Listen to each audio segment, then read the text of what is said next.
નમસ્કાર વિદ્યાર્થી મિત્રો, ગુડ મોર્નિંગ. બીએસસી સેમ 4 ની અંદર વિદ્યાર્થી મિત્રો છેલ્લે આપણે ભણાવ્યું હતું સંકીર્ણ સંયોજનો. તો સંક્રાંતિ ધાતુઓની અંદર વિદ્યાર્થી મિત્રો સંકીર્ણ સંયોજન એની આપણે વાત કરી હતી કે એની અંદર સંક્રાંતિ ધાતુઓ છે વિવિધ ઓક્સિડેશન અવસ્થા ધારણ કરે છે. બેઝિક લક્ષણ બહુ જ વધારે હોતું નથી. ધન આયનનું કદ નાનું હોય છે. લિગેન્ડ સાથે સિગ્મા અથવા પાયબંધ બનાવવા શક્તિમાન હોય છે, એટલે કે ઇલેક્ટ્રોનની એકલવાયી જોડીઓ સ્વીકારવા યોગ્ય શક્તિશાળી ખાલી કક્ષકો હોય છે. હવે આગળ એની પછી વિદ્યાર્થી મિત્રો આંતરાલીય સંયોજનો.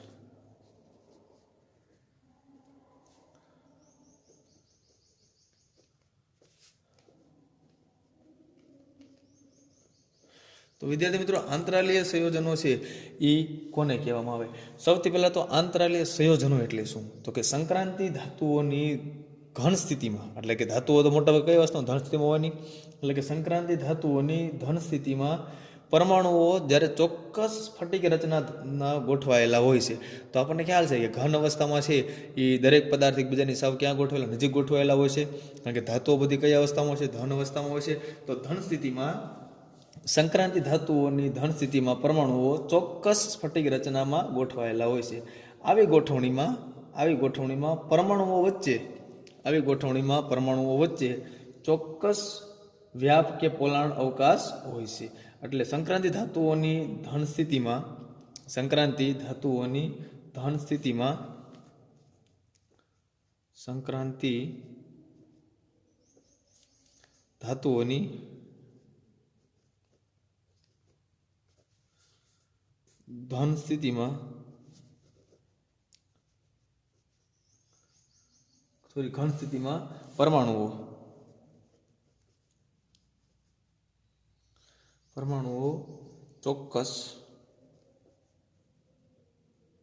ચોક્કસ સ્ફટિક રચનામાં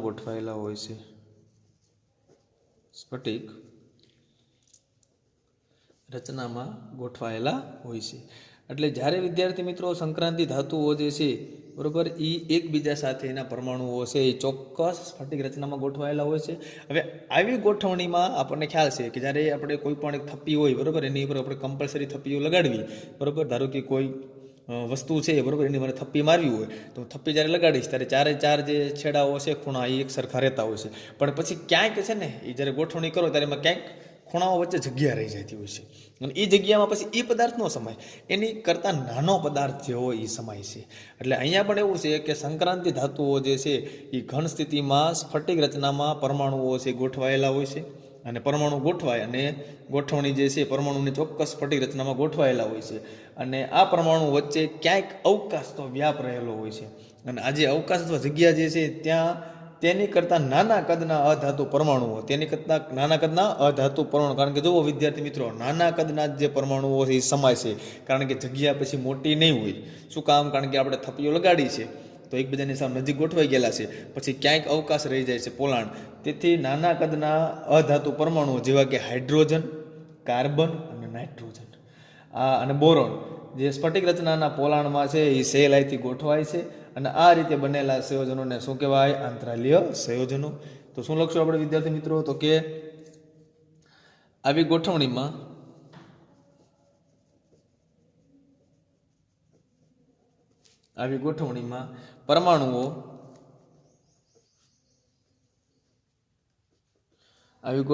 પરમાણુઓ વચ્ચે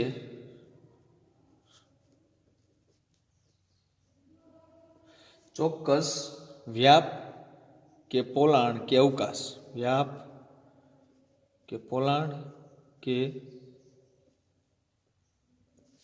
અવકાશ હોય છે. તેથી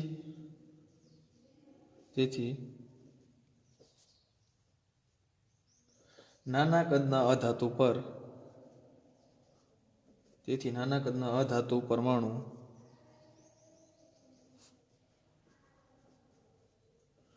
જેવા કે હાઇડ્રોજન, કાર્બન, નાઇટ્રોજન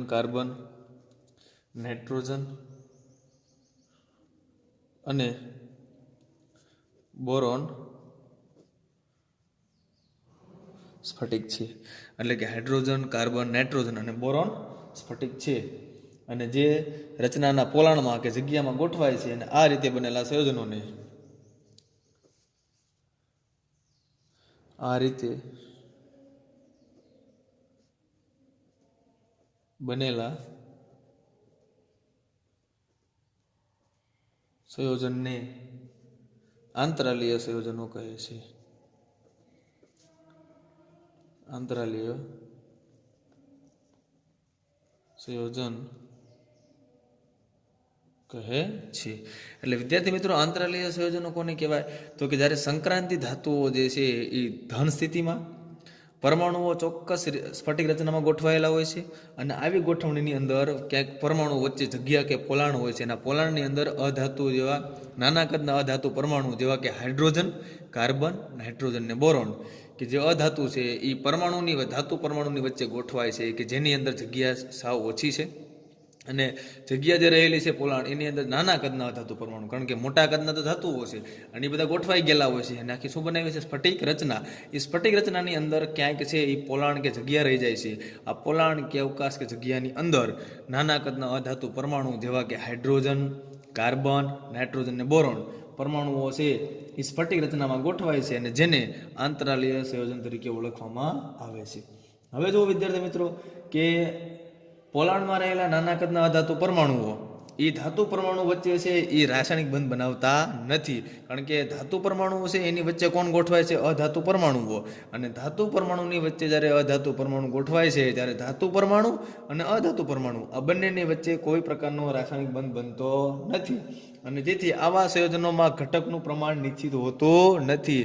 એટલે કે કેટલા ધાતુ ને કેટલા અધાતુ ફિક્સ હોતું નથી, કારણ કે ધાતુ છે એ વધારે હોય ને અધાતુ કેવા હોય? ઓછા. કારણ કે જગ્યા તો હાવ કેવી ઓછી જ રહેવાની છે, કારણ કે આખા સ્ફટિકની અંદર છે રચનાની અંદર ક્યાંક જ તમને જગ્યા જોવા મળશે અને જે જગ્યા જોવા મળે ત્યાં તમે કોને ઉમેર્યા છે? અધાતુ પરમાણુને. એટલે અધાતુ પરમાણુ અને ધાતુ પરમાણુ આ બેની વચ્ચે છે એ ક્યારેય બંધ બનતો નથી અને તેથી આંતરાલીય સંયોજનો જે છે એ બિન પ્રમાણિત છે. એનો મતલબ એમ થયો કે એનું પ્રમાણ છે ચોક્કસ હોતું નથી, કારણ કે ધાતુ પરમાણુ વધારે હોય છે, અધાતુ પરમાણુ કેવા હોય છે? ઓછા હોય છે. એટલે બિન પ્રમાણ સંયોજન છે. અને આંતરાલીય સંયોજનો જે છે એનું અધાતુ પરમાણુને આધારે વર્ગીકરણ કરવામાં આવે છે. એટલે આંતરાલીય સંયોજનનું વર્ગીકરણ છે એ વિદ્યાર્થી મિત્રો અધાતુ પરમાણુને આધારે કરવામાં આવે છે. અધાતુ એટલે કયા કયા? તો આપણે 4 પ્રકારની અધાતુ ઉમેરી હતી ધાતુની અંદર. એક તો કાર્બન, બોરોન, નાઇટ્રોજન અને હાઇડ્રોજન. જો ધાતુ પરમાણુની વચ્ચે જે પોલાણ છે અથવા અવકાશ જે છે એની અંદર જો તમે હાઇડ્રોજન પરમાણુને ઉમેરો, હાઇડ્રોજન અધાતુને, તો એ ધાતુના શું બનાવે? હાઇડ્રાઇડ બનાવે. તો એ ધાતુના શું કહેવાય? હાઇડ્રાઇડ કહેવાય. જો તમે અધાતુ પરમાણુ તરીકે છે એ કાર્બનને ઉમેરો તો એને શું કહેવાય? કાર્બાઇડ કહેવાય છે. અને જો અધાતુ પરમાણુ તરીકે તમે છે એ બોરોન ઉમેરો તો એને બોરાઇડ કહેવાય. અને જો તમે અધાતુ પરમાણુ તરીકે નાઇટ્રોજન ઉમેરો તો એને નાઇટ્રાઇડ તરીકે ઓળખવામાં આવે છે. તો 4 પ્રમાણે 4 જે અધાતુ પરમાણુઓ છે એને આધારે વર્ગીકરણ થાય. જો તમે ધાતુ પરમાણુની વચ્ચે હાઇડ્રોજન પરમાણુ ઉમેરેલા હોય તો એને હાઇડ્રાઇડ કહેવાય. બીજા નંબરે જો તમે કાર્બન પરમાણુ ઉમેરેલા હોય તો એને કાર્બાઇડ કહેવાય. ત્રીજું છે જો તમે એને નાઇટ્રોજન ઉમેરેલા હોય તો એને નાઇટ્રાઇડ કહેવાય. અને ચોથું છે કે બોરોન ઉમેરેલા હોય તેને શું કહેવાય? બોરાઇડ કહેવાય. આગળ એની પછી તો કે સ્ફટિક રચનાના પોલાણમાં ગોઠવાયેલા આંતરાલીય સંયોજનો, જેમ કે અધાતુ આંતરાલીય સંયોજનોની અંદર જે અધાતુ પરમાણુ જે રહેલા છે કાર્બન, નાઇટ્રોજન, બોરોન અને હાઇડ્રોજન, એના લીધે એના લાક્ષણિક ગુણધર્મોમાં નોંધપાત્ર ફેરફાર જોવા મળે છે. તો પહેલું જ છે કે પોલાણમાં રહેલા જે નાના કદના ધાતુ પરમાણુઓ ધાત્વિક બંધના મુક્ત ઇલેક્ટ્રોનને આકર્ષે છે. એટલે જે અધાતુ પરમાણુઓ છે એ જે પોલાણની અંદર ગોઠવાયેલા છે એ અધાતુ પરમાણુઓ જે ધાતુએ મુક્ત કરેલા ઇલેક્ટ્રોન છે એ મુક્ત કરેલા ઇલેક્ટ્રોનને શું કરે છે? આકર્ષે છે. તેથી ધાત્વિક બંધના મુક્ત ઇલેક્ટ્રોન છે એ સ્થગિત થાય છે. શું કામ? કારણ કે એને આકર્ષણનું કામ કોણ કરે છે? અધાતુ પરમાણુ. અને સ્થગિત થવાથી બંધની પ્રબળતા શું થાય છે? વધે છે. એટલે ધાતુ પરમાણુએ જે મુક્ત કરેલા ઇલેક્ટ્રોનને જે પોલાણની અંદર ગોઠવાયેલા અધાતુ પરમાણુઓ છે એ એની સાથે બંધ બનાવે છે અને બંધની પ્રબળતા કેવી હોય છે? વધારે હોય છે. બીજું કે તેથી ધાતુના ગુણધર્મો જેવા કે સખ્તાઈ, અને ઘસારાનો પ્રતિકાર, ક્ષારણનો પ્રતિકાર જેવા ગુણધર્મોમાં નોંધપાત્ર વધારો થાય છે. એટલા માટે જે ધાતુ પરમાણુઓ જે છે એ ધાતુ પરમાણુઓના ગુણધર્મોમાં નોંધપાત્ર ફેરફાર થાય, જેવા કે એક તો સખ્તાઈ વધે, એટલે કે ધાતુઓ જે છે એની કઠિનતામાં શું થાય, વધારો થશે. શું કામ વધારો થયો? કારણ કે ધાતુ પરમાણુની વચ્ચે આપણે કોને ગોઠવ્યા હતા? અધાતુ પરમાણુને. અને આ અધાતુ પરમાણુ છે એ ધાતુએ મુક્ત કરેલા ઇલેક્ટ્રોનને શું કરે છે? આકર્ષે છે. અને ધાતુએ મુક્ત કરેલા ઇલેક્ટ્રોનને આકર્ષવાને લીધે એની પ્રબળતામાં શું થાય છે? વધારો. તેથી ધાતુના ગુણધર્મની અંદર જેવા કે સખ્તાઈનો ગુણધર્મ વધારો થાય છે એટલે કઠિનતામાં, ક્ષારણનો પ્રતિકાર કરે છે એટલે કાટ લાગવા દેતા નથી, અને ત્રીજું છે ઘસારાનો પણ શું કરે છે? પ્રતિકાર, એટલે કે ઘસારો જે છે બરોબર એ પણ થવા દેતા નથી. આગળ એની પછી તો કે આંતરાલીય સંયોજનોનો ઉપયોગ છે એ ઓજારો, યંત્ર સામગ્રી અને વાહનો બનાવવા માટે થાય છે. જો અહીંયા આંતરાલીય સંયોજનનો ઉપયોગ આપ્યો છે તમને કે આંતરાલીય સંયોજનો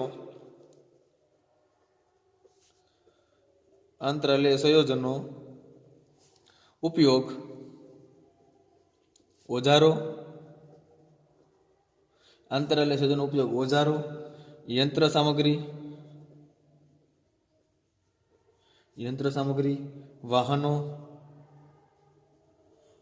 વાહનોમાં થાય છે. એટલે આંતરાલીય સંયોજનો જે છે એનો ઉપયોગ એક તો ઓજારો, યંત્ર સામગ્રી અને વાહનોમાં થાય છે. બીજું, આવા પ્રકારના સંયોજનોનું કોઈ ચોક્કસ અણુસૂત્ર હોતું નથી. એટલે આવા જે સંયોજનો જે છે, આવા પ્રકારના સંયોજનો એનું કોઈ ચોક્કસ અણુસૂત્ર હોતું નથી. જેમ કે VN, તો આમાં તમે જુઓ વેનેડિયમ એટલે કે V એટલે કે સંગ્રહ ધાતુ, N એટલે નાઇટ્રાઇડ, પછી Fe3N એટલે ફેરસ સાથે કોણ જોડાઈ ગયું? નાઇટ્રોજન. પછી એવી રીતના ક્રોમિયમ Cr3C4 C2, પછી Mn3C.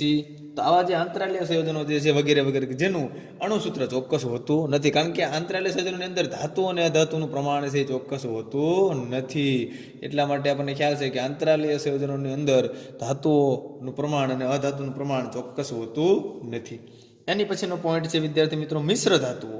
તો તમે બધા જાણ્યું છે કે મિશ્ર ધાતુ કોને કહેવાય? જ્યારે સરખા પ્રમાણમાં ધાતુઓને મિશ્ર કરવામાં આવે ત્યારે એને શું કહેવાય? મિશ્ર ધાતુ કહેવાય. અને મિશ્ર ધાતુઓ છે એ આપણે રોજિંદા જીવનમાં અવારનવાર ઉપયોગ કરવી છીએ. કારણ કે જેમ કે સોનું, તો સોનુંની અંદર છે એ કોપરના અમુક ટકા કોપર એડ કરેલું હોય, તો કોપર અને સોનું છે એ ભેગા થાય અને એમાંથી છે જે ઘરેણા બનાવવામાં આવે, ઘરેણાને આકાર આપવામાં આવે છે. નકર જો આકાર આપવામાં ન આવે તો એકદમ પ્યોર સોનામાંથી જો કોઈ પણ વસ્તુ બનાવવામાં આવે તો એને આકાર આપી શકાતો નથી. કારણ કે 24 કેરેટનું સોનું છે બરોબર, એમાંથી જો તમે કોઈ ઘરેણા કોઈ વસ્તુ બનાવો તો તેને શેપ આપવા જાઓ એટલે ભટકી જશે. એટલા માટે હંમેશા છે એ બે ત્રણ ધાતુઓને મિશ્ર કરવામાં આવે છે.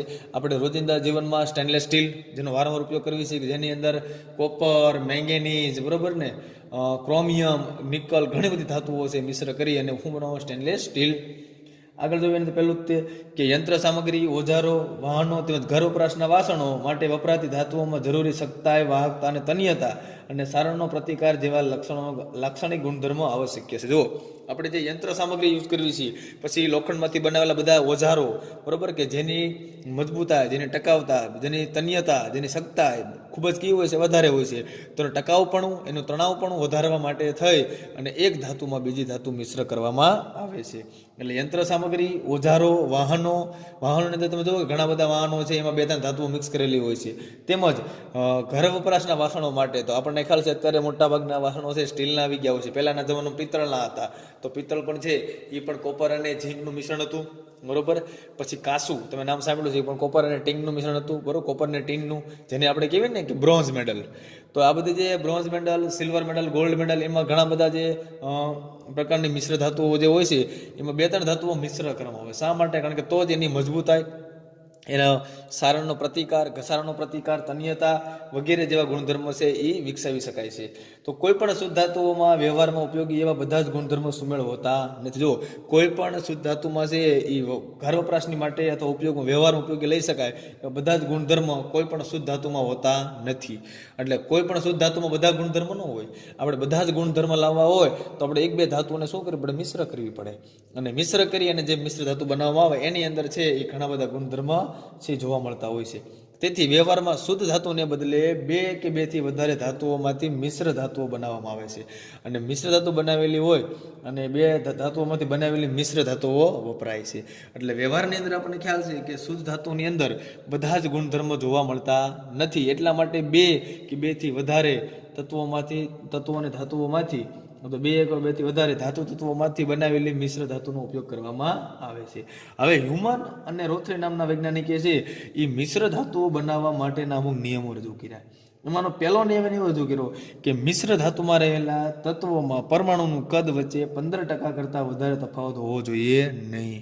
એટલે જે બે ધાતુઓ તમે મિશ્ર કરો છો, તો જે બે તત્વોને ભેગા કરો છો એ બે તત્વો વચ્ચે 15% કરતાં વધારે પરમાણુ કદનો તફાવત હોવો જોઈએ નહીં.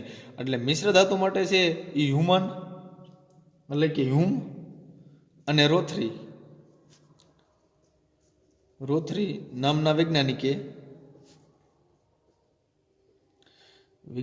મિશ્ર ધાતુ માટે નિયમો રજૂ કર્યા.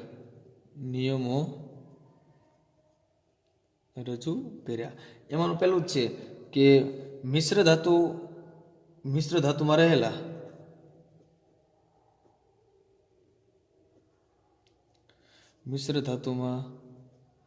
રહેલા તત્વોમાં પરમાણુ કદ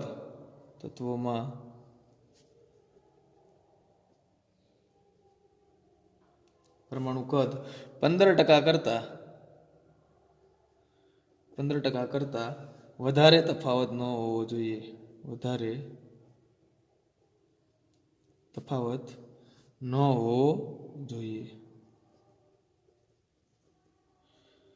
એટલે મિશ્ર ધાતુમાં રહેલા તત્વોમાં છે એ પરમાણુ કદનો 15% કરતાં વધારે તફાવત ન હોવો જોઈએ. એટલે તમે જે ધાતુ તમે મિશ્ર કરો છો એ મિશ્ર ધાતુમાં રહેલા તત્વોમાં પરમાણુ કદ વચ્ચેનો તફાવત 15% કરતાં વધારે ન હોવો જોઈએ. એટલે જે કાંઈ તમે બે ધાતુઓ મિશ્ર કરો છો એની વચ્ચેનો તફાવત 15% જેટલો હોવો પડે, એની કરતાં વધારે હોવો જોઈએ નહીં. બીજો નિયમ છે કે મિશ્ર ધાતુ માટે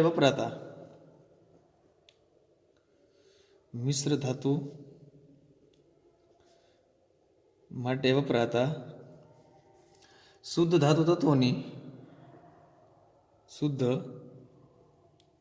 ધાતુ તત્વોની સ્ફટિક રચનામાં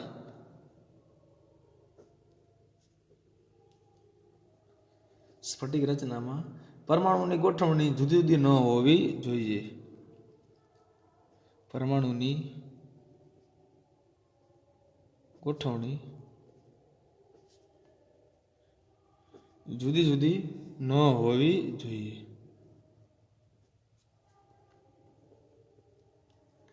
એટલે મિશ્ર ધાતુ માટે વપરાતા શુદ્ધ ધાતુ તત્વોની સ્ફટિક રચનામાં છે એ પરમાણુની ગોઠવણી ક્યારેય અલગ અલગ હોવી જોઈએ નહીં. એટલે મિશ્ર ધાતુ માટે તમે જે કાંઈ શુદ્ધ બે ધાતુઓનો ઉપયોગ કરો છો એ શુદ્ધ ધાતુઓની સ્ફટિક રચનામાં પરમાણુની ગોઠવણી જુદી જુદી ન હોવી જોઈએ. ત્રીજું છે વિદ્યાર્થી મિત્રો કે મિશ્ર ધાતુમાં રહેલા ધાતુ તત્વોના સંયોજક કોષની ઇલેક્ટ્રોન રચનામાં મોટો તફાવત ન હોવો જોઈએ. એટલે મિશ્ર ધાતુમાં રહેલા જે કાંઈ તત્વો છે, જે કાંઈ ધાતુઓ તમે મિશ્ર કરી છે એ ધાતુઓની સંયોજકતા કોષમાં ઇલેક્ટ્રોનનો તફાવત મોટો હોવો જોઈએ નહીં. એટલે કે બાહ્ય કક્ષામાં રહેલા ઇલેક્ટ્રોનની સંખ્યા બને ત્યાં સુધી કેવી હોવી પડે? સરખી હોવી જોઈએ. એટલે મિશ્ર ધાતુમાં રહેલા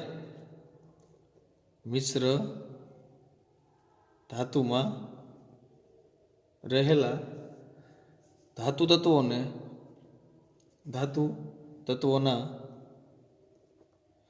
સંયોજકતા કોષની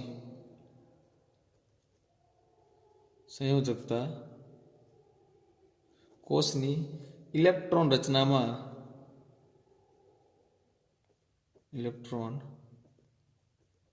રચનામાં મોટો તફાવત ન હોવો જોઈએ. એટલે મિશ્ર ધાતુમાં રહેલા ધાતુ તત્વોના સંયોજકતા કોષની ઇલેક્ટ્રોન રચનામાં મોટો તફાવત ન હોવો જોઈએ. જો આ નિયમનું પાલન થાય તો બે અથવા બે કરતાં વધુ ધાતુ છે એ ગુણધર્મવાળી મિશ્ર ધાતુ બનાવી શકે છે. અને શ્રેણીની અંદર તમે જુઓ તો chromium, manganese, iron, cobalt, nickel ધાતુઓના પરમાણુ કદ વચ્ચેનો તફાવત 2% કરતાં પણ ઓછો છે. ઘણી બધી ધાતુઓ એવી છે કે જેમાં તફાવત 15% કરતાં નહીં પણ 2% કરતાં પણ ઓછો છે, જેવી કે ક્રોમિયમ, મેંગેનીઝ, એફી, chromium, manganese, iron, cobalt, nickel આ બધી ધાતુઓ વિદ્યાર્થી મિત્રો એવી છે કે જેની અંદર પરમાણુ કદ વચ્ચેનો તફાવત છે એ 2% કરતાં કેવો છે? ઓછો છે. 2% કરતાં ઓછો છે. આગળ એની પછી તો કે આ તત્વોના સર્જતા કોષમાં ઇલેક્ટ્રોન રચનાનો તફાવત પ્રમાણમાં ઘણો ઓછો છે. એટલે આ બધા તત્વો એવા છે કે જેની અંદર સંયુક્તા કોષમાં રહેલા ઇલેક્ટ્રોનનો તફાવત પ્રમાણમાં ઘણો ઓછો છે, જેથી આ તત્વો તેમના જુદા જુદા પ્રમાણવાળી સંખ્યાબંધ મિશ્ર ધાતુઓ બનાવે છે. જેથી આ તત્વો તેમના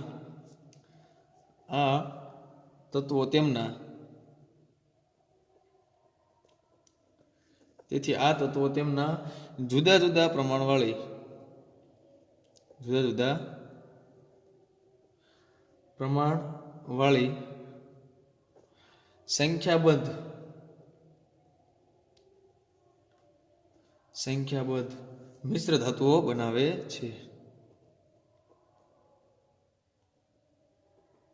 મિશ્ર ધાતુઓ બનાવે છે. જે વ્યવહારમાં ખૂબ જ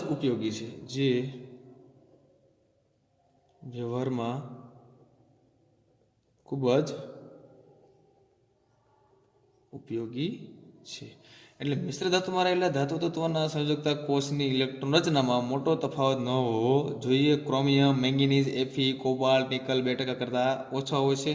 અને આ તત્વો તેમના જુદા જુદા પ્રમાણવાળી સંખ્યાબંધ મિશ્ર ધાતુઓ બનાવે છે. એટલે કે આની અંદર જે બાહ્ય કક્ષામાં રહેલા ઇલેક્ટ્રોનની સંખ્યાનો તફાવત છે એ ખૂબ જ કેવો હોય છે? ઓછો હોય છે. અને જુદા જુદા પ્રમાણવાળી સંખ્યાબંધ મિશ્ર ધાતુઓ બનાવે છે, જે વ્યવહારનો ખૂબ જ ઉપયોગી છે. એલ્યુમિનિયમ અને મેગ્નેશિયમ જેવી ધાતુઓ સંક્રાંતિ ધાતુઓ સાથે મિશ્ર ધાતુ બનાવી શકતી નથી. એલ્યુમિનિયમ અને મેગ્નેશિયમ જેવી ધાતુઓ સંક્રાંતિ ધાતુઓ સાથે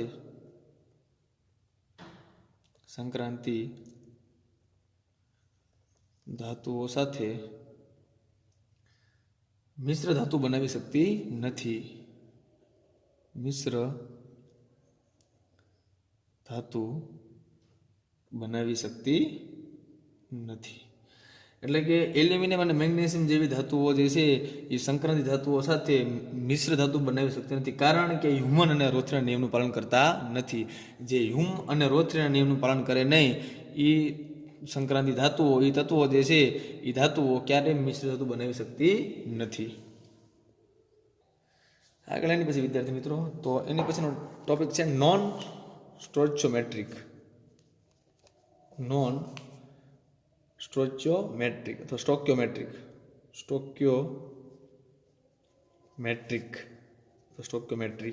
તો નોન સ્ટોઇચિયોમેટ્રી કોને કહેવાય? કે સંક્રાંતિ તત્વોના નોન સ્ટોઇચિયોમેટ્રી એટલે કે અચોક્કસ રચનાને બંધારણવાળા સંયોજનોનું અસ્તિત્વ એટલે તેની એક વિશિષ્ટતા છે. એટલે સંક્રાંતિ ધાતુઓની અંદર જે અચોક્કસ રચના અથવા અચોક્કસ બંધારણ ધરાવે છે એ તમામ સંયોજનોને શું કહેવાય? નોન સ્ટોઇચિયોમેટ્રી. તો નોન સ્ટોઇચિયોમેટ્રી કોને કહેવાય વિદ્યાર્થી મિત્રો?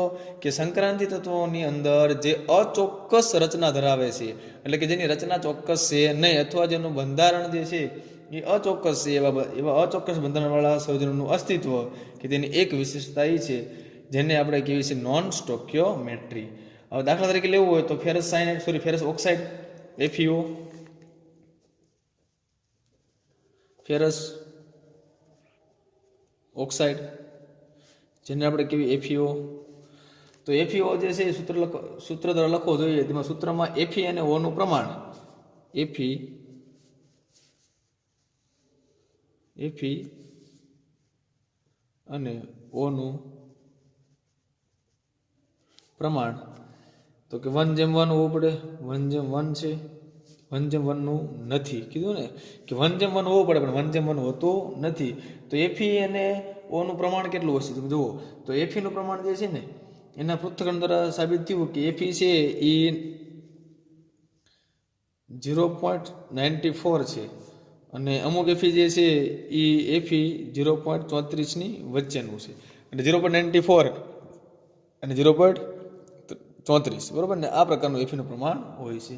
હવે વેનેડિયમ અને સિલિકોન તત્વો છે એ VSC4 થી લઈને VSC2 એટલે કે સિરિનિયમથી લઈ અને સ્કેન્ડિયમ વચ્ચેના ઘણા સંયોજનો બનાવે છે. અને આ સૂત્ર દ્વારા તમે નીચે પ્રમાણે ઘણા બધા સંયોજનો બનાવી શકો છો, જેમાં વેનેડિયમ અને સિરિયમ આનું પ્રમાણ જે ચોક્કસ હોતું નથી. ખાસ કરીને છઠ્ઠા સમૂહના તત્વો 16 સમૂહના તત્વો, સમૂહ નંબર 16 જેને આપણે કહીએ ચાલ્કોજન, જેમાં ઓક્સિજન પછી સલ્ફર સિલેનિયમ ટેલુરિયમ વાળા સંયોજનો જે છે નોન સ્ટોક્યોમેટ્રી દર્શાવે છે. તો આ પ્રશ્ન પૂછી શકે કે ભાઈ નોન સ્ટોક્યોમેટ્રી કોણ દર્શાવે, તો કે સમૂહ નંબર 16 વાળા, સમૂહ નંબર 16 જેની અંદર કોણ આવે, ઓક્સિજન સલ્ફર સિલેનિયમ ટેલુરિયમ, આ બધા તત્વો જે છે એ શું દર્શાવે નહીં, આ બધા તત્વો એવા છે કે જે તમને ખ્યાલ છે કે બધા તત્વો એવા છે કે જે સિલેનિયમ ટેલુરિયમ કે જે ઓક્સિજન સલ્ફર અને સિલેનિયમ ટેલુરિયમ જેવા તત્વો એવા છે કે જે સ્ટોક્યોમેટ્રી છે સંયોજન દર્શાવે છે, નોન સ્ટોક્યોમેટ્રી. અને તે સંક્રાંતિ તત્વોની વિવિધ ઓક્સિજન સ્થિતિને લીધે તેમના ઘનના બંધારણની ખામીઓને લીધે હોય છે.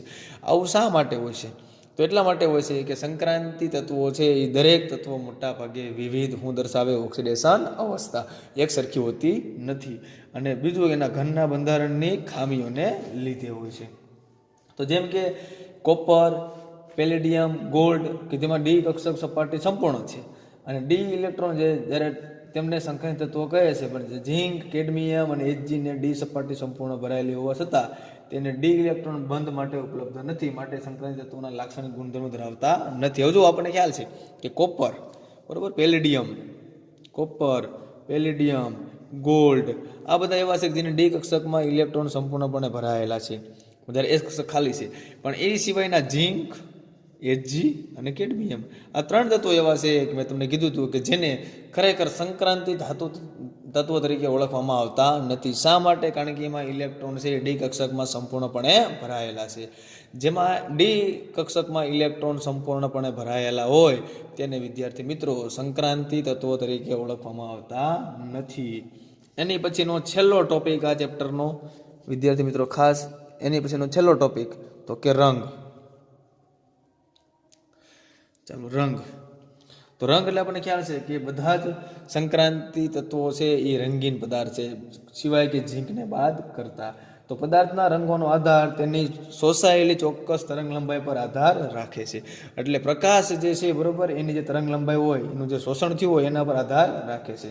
માટે રંગ શોષણ વર્ણપટના સંદર્ભમાં સમજાવી શકાય કે રંગીન આયન માટેના શોષણ પટ્ટાઓ દરમિયાન પ્રદેશમાં અને રંગહીન સામાન્ય રીતે અલ્ટ્રાવાયોલેટ પ્રદેશમાં હોય છે. એટલે આપણને ખ્યાલ છે કે રંગીન પદાર્થો જે છે એ સામાન્ય રીતે છે ને દ્રશ્યમાન પ્રદેશમાં હોય, કારણ કે દ્રશ્યમાન એટલે દેખાઈ શકે, અને રંગહીન સામાન્ય રીતે અલ્ટ્રાવાયોલેટ પ્રદેશમાં હોય છે. એટલે દ્રશ્યમાન વર્ણપટ જે છે એમાં રંગીન પદાર્થ હોય છે, અને રંગહીન પદાર્થ જે છે રંગહીન જે તરંગ લંબાઈ છે એ ક્યાં હોય છે? અલ્ટ્રાવાયોલેટ પ્રદેશની અંદર આવેલી હોય છે. બીજું તો કે સંક્રાંતિ તત્વોમાં આયોનિક અથવા સહસંયોજક રંગીન હોય છે. એટલે સંક્રાંતિ તત્વો છે એ કોઈ પણ બંધ બનાવે, આયોનિક બનાવે કે સહસંયોજક, બધા કેવા હોય છે? રંગીન હોય છે. કારણ કે તેમની ડી કક્ષક સંપૂર્ણપણે ભરાયેલી હોતી નથી. જો સંપૂર્ણપણે ડી કક્ષક ભરાયેલી હોય તો એ પદાર્થ રંગીન હોતો નથી. તો કોણ આવશે? ઝીંક, પછી મર્ક્યુરી અને કેડમિયમ. આ ત્રણ તત્વો એવા છે કે જેમાં ઇલેક્ટ્રોન સંપૂર્ણપણે ભરાયેલા છે. આગળ એની પછી તો કે ડી કક્ષકમાંથી બીજી ડી કક્ષકમાં ઇલેક્ટ્રોન જાય છે. હવે આપણને ખ્યાલ છે કે ડીની નીચલી શક્તિ સપાટીમાંથી જ્યારે એનું શોષણ થાય ત્યારે ક્યાં જાય? ઉપરની શક્તિ સપાટીમાં. જ્યારે ઉપરની શક્તિ સપાટીમાં જાય છે ત્યારે એની અંદર શક્તિનો તફાવત બહુ ઓછો હોય છે, અને પ્રકાશના શક્તિ ઈનું મૂલ્ય નાનું હોવાથી વીનું મૂલ્ય ઘટે છે. તેથી ઈ બરાબર HV આવતો ને આઇન્સ્ટાઈનનું, ઈ બરાબર HV, જેને આપણે કહેતા H ને પ્લાન્કનો અચળાંક, વીને શું કહેતા? આવૃત્તિ. તો જ્યાં H બરાબર શું મૂકી દેવાનું? V બરાબર C/λ, એટલે SC/λ, જેને આપણે કહેતા ધ બ્રોગલીનું સમીકરણ, કે કણ જે પ્રકાશ છે એ તરંગ સ્વરૂપે પણ હોય અને કણ સ્વરૂપે, બે પ્રકારનો સ્વભાવ ધરાવતા હોય છે.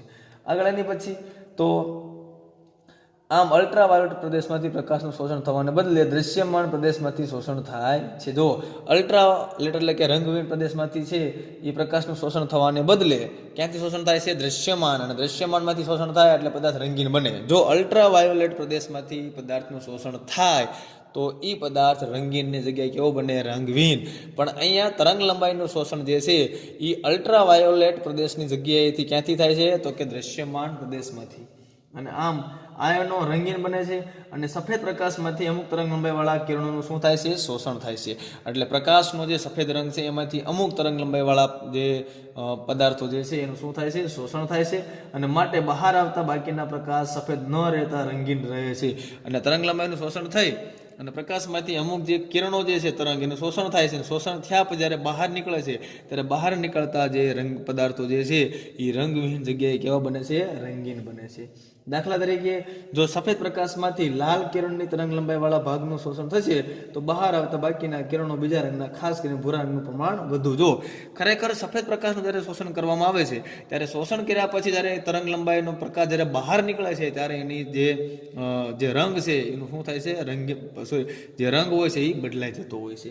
એટલે સફેદ પ્રકાશમાંથી લાલ કિરણની તરંગ લંબાઈનું જ્યારે શોષણ કરવામાં આવે અને જ્યારે બહાર નીકળે છે તરંગ લંબાઈ ત્યારે એનો કલર છે બદલાઈ જાય છે.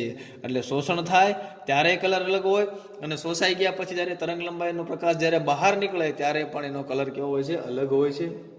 દાખલા તરીકે કોપરનું ઇલેક્ટ્રોન બંધારણ શું આવે? તો આપણને ખ્યાલ છે AR કોપર, તો કે 29. બંધારણ શું આવે? આર્ગોન AR 3D10 અને 4s1 આવું બંધારણ આવે છે. અને એમાંથી જ્યારે એક ઇલેક્ટ્રોન છે બરોબર એનું આયનિક ઇલેક્ટ્રોન બંધારણ થઈ એમાંથી એક ઇલેક્ટ્રોનનું એટલે કે 4s1નું શોષણ થઈ જાય એટલે 3D10 બની જાય. અને આમ જ્યારે 3D10 બને ત્યારે પ્રથમ સંક્રાંતિ શ્રેણીઓ છે એ દરેક તત્વો વિવિધ પ્રકારની શું ધરાવે? ઓક્સિડેશન અવસ્થા. એટલે દરેક પ્રકારના અવસ્થાને આધારે એની અંદર રહેલા અયુગ્મિત ઇલેક્ટ્રોનની સંખ્યા અને અયુગ્મિત ઇલેક્ટ્રોનની સંખ્યાને આધારે એ દરેક પદાર્થનો કલર કેવો હોય છે? અલગ અલગ હોય છે. એમાંથી આપણે 2-3 કલર ખાલી યાદ રાખશું તો કે કોપર વાદળી કલરનો, નિકલ લીલા કલરનો, કોબાલ્ટ લાલ કલરનો, બરોબર. પછી ક્રોમિયમ છે ભૂરો એટલે વાદળી અને જાંબલી કલર, પછી Fe આછો ગુલાબી ને પીળો કલર, બરોબર ને. અને ઝીંક તો રંગવિહીન છે.